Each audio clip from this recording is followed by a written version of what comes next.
আকবর খান বলছি। শোনো ইন্সপেক্টর, মাথা ঠান্ডা রেখে কাজ করবে। মাথা গরম হলে বিপদ ঘটার সম্ভাবনা থাকে 16 আনা। যেমন দেখো, এই মুহূর্তের কথা, মেহেদি অর্থাৎ তোমার বোন জামাই ট্রান্সপোর্টের ব্যবসা করে। প্রতি মুহূর্তে তার ট্রাক এক জেলা থেকে অন্য জেলায় যাতায়াত করছে।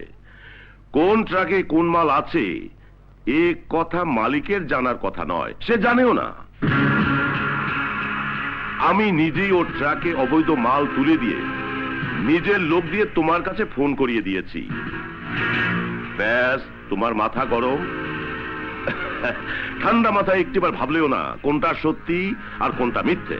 হারামজাদা, শুনেছি 10টা জন্ম হয় একটা কুত্তার, 100টা কুত্তা মরলে জন্ম হয় একটা শুয়োরের, 1000 শুয়োর মরলে জন্ম হয় একটা মেয়ে মানুষের দালাল, 1 লক্ষ মেয়ে মানুষের দালাল মরলে তোর মতো একটা কুত্তার জন্ম হয় হারামির বাচ্চা।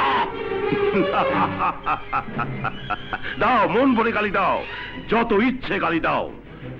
আর কিছু করবে না? তোমার মতো অফিসার তো শুধু গালি দিয়ে থেমে থাকার কথা নয়, অ্যাকশন নেবার কথা। আর শোনো, তোমার অ্যাকশন নেবার আগেই আমি সব অ্যাকশন নিয়ে নিয়েছি। আমি জামিন দিয়ে তোমার বোন জামাই মেহেদিকে থানা থেকে মুক্ত করে এনেছি। তোর হিসাব আমি পরে নেব, তবে এখন আমার প্রথম কাজ আমার বোনকে তার শ্বশুর বাড়িতে পৌঁছে দেয়া।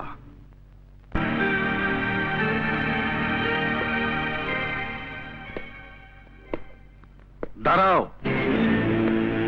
আমি জানি কেন তুমি এখানে এসেছো।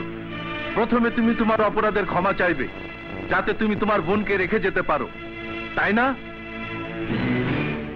কিন্তু আমিও তোমাকে বলে দিচ্ছি, এ মামলা তো সহজে শেষ হবে না ইন্সপেক্টর।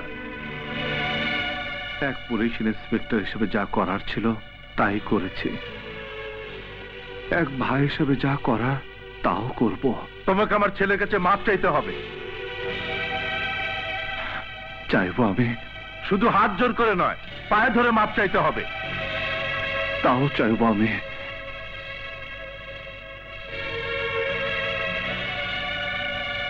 দাঁড়াও, তুমি প্রকাশ্যে বিয়ে বাড়ির ভরা মজলিসে আমাকে আর আমার ছেলেকে অপমান করেছো, তোমাকেও সবার সামনে মাপ চাইতে হবে। বাবা, তুমি চুপ করো। ইন্সপেক্টর, এত শীঘ্রতা আমি বরযাত্রী হাজির করতে পারবো না, তবে বাড়ি চাকর বাকরদের ডেকে আমি হাজির করছি।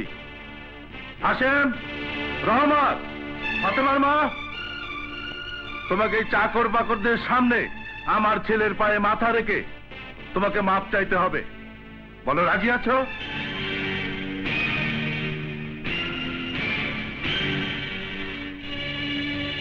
স্বামী স্ত্রীর বিয়ের বাঁধন ভাই বোনের স্নেহের বাঁধনের চাইতে অনেক বড়। আমি রাজি। না ভাইয়া, তুমি রাজি না। তুমি যা করেছিলে ভুল করেছিলে, আর ওনারা যা করছেন অন্যায় করছেন। সারা জীবন বিধবার মতো জীবন যাপন করতে হলো, তোমার এই অপমান আমি সইতে পারবো না। চলো ভাইয়া, এখানে আর এক মুহূর্ত না, চলো।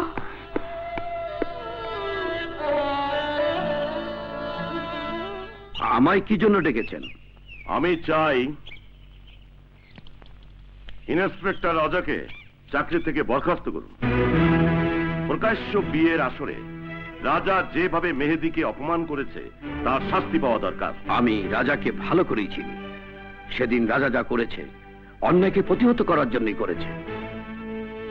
কমিশনার সাহেব, আমি এই এলাকার এমপি, আমি যা বলবো তাই হবে। আমাকে মাফ করবে, আমি জেনে শুনে এই অন্যায় কাজ করতে পারবো না। I am sorry. এমপি সাহেব, কমিশনার সাহেব দেখি আপনার কথাও শোনে না।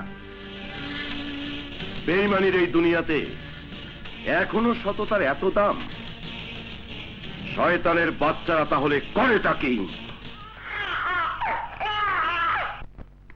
ছেলে হয়েছে, ছেলে হয়েছে। ইয়াহু! ভাইয়া, ভাইয়া, ভাইয়া, ভাবির ছেলে হয়েছে। কাজল, যাও ভাইয়া, ভাবিকে কংগ্রাচুলেশন দিয়ে আসো। ফুপু আম্মা রাজা এসেছে? ইয়ে, আয় বাবা বস। লায়লা রাজা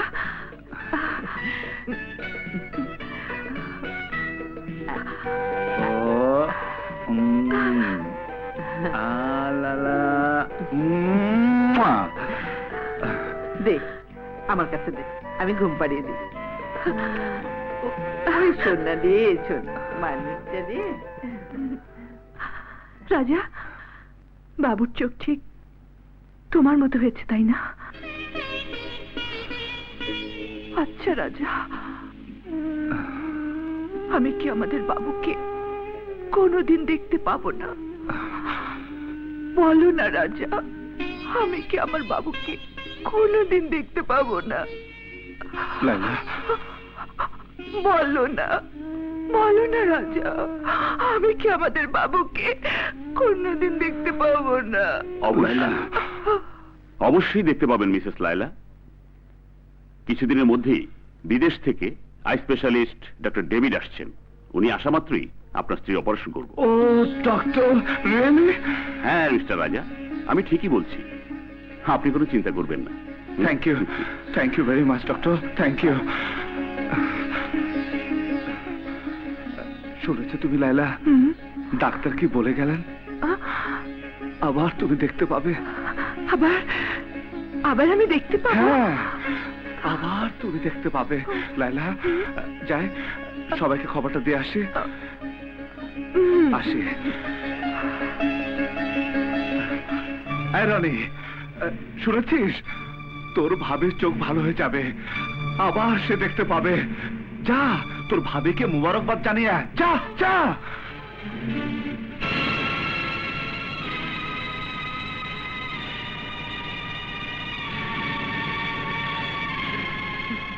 এই সেই শয়তান আমাকে ধরে নিয়ে গিয়েছিল।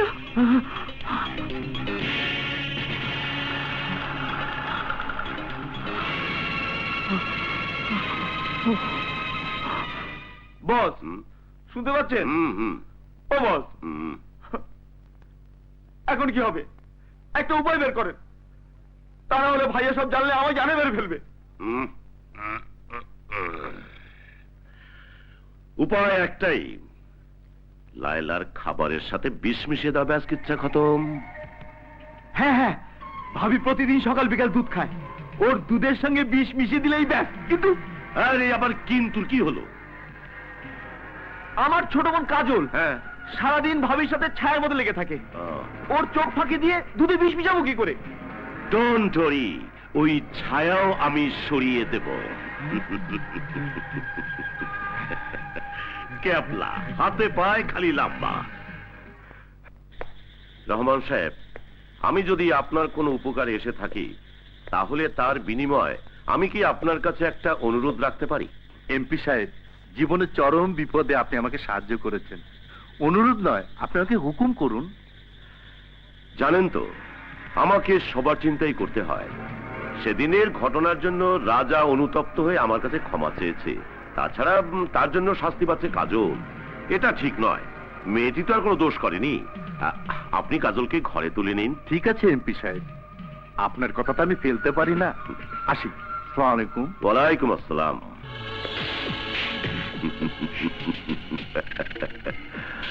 ইন্সপেক্টর, পর দেখেছ, কনে দেখনি।